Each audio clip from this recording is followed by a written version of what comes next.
Hi everyone. So comment section में बहुत सारे बच्चों की सेम कंसर्न है कि उनका बहुत ज़्यादा बैकलॉग हो गया है 11th का और अब उनका 12th स्टार्ट होने वाला है, तो वो क्या करें।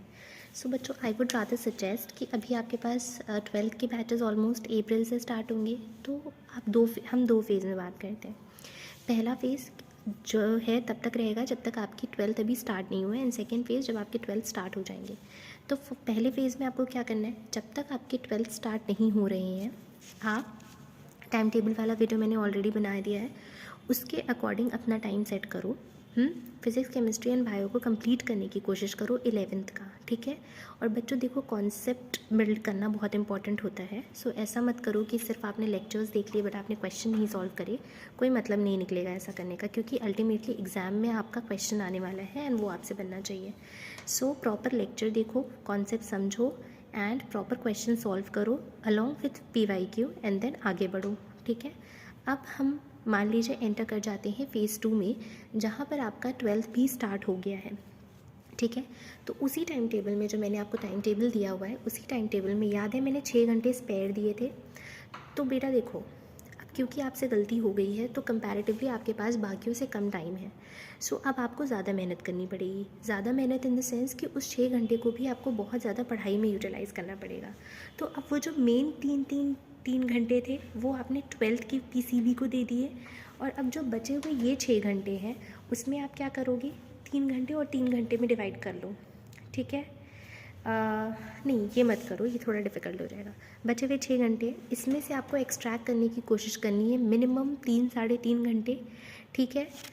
एक साल में आपके पास 365 डेज़ हैं, पर 365 चैप्टर्स नहीं है, राइट। सो 365 डेज़ को आप जो है डिवाइड कर दो number of chapters, PCB plus कर लो चैप्टर्स कितने हैं, और 365 डेज़ को आप डिवाइड कर लो नंबर ऑफ़ चैप्टर्स से। अब देख लो पर चैप्टर आपको कितने दिन मिल रहे हैं, और उस दिन में आप कोशिश करो एडजस्ट करने की अपने लेक्चर को एंड अपने क्वेश्चन को, ठीक है। एंड बिना क्वेश्चन करे आगे मत बढ़ो बच्चों। आई थिंक 12th के साथ 11th कंप्लीट करने का यही एक तरीका है, क्योंकि आप ये नहीं कर सकते हो कि आप 12th को भी अब इग्नोर कर दो एंड देन फिर बोर्ड्स में भी ख़राब हो जाए आपका, और 11th तो आपका ख़राब हुआ ही है, राइट। सो अभी जो बचा है, जितना बचा है उसे यूटिलाइज़ करेंगे। अगेन आई समराइज़, 2 फेज़ में प्रिपरेशन करोगे। फ़ेज़ 1 जो कि टिल आपका जब तक बैच स्टार्ट नहीं हो जा रहा है 12th का तब तक है। फ़ेज़ 2 जब आपका 12th का भी बैच स्टार्ट हो गया है। फ़ेज़ 1 में जो 9 आवर्स हैं वो तो है ही, प्लस जो 6 है उसमें भी मैक्सिमम एक्सट्रैक्ट करो कि आप 3.5 4 तो एक्सट्रैक्ट कर ही लो, है ना। उसमें अपने PCB के लेक्चर्स, कॉन्सेप्ट्स बिल्ड करो, क्वेश्चन सॉल्व करो, PYQ करो, आगे बढ़ो।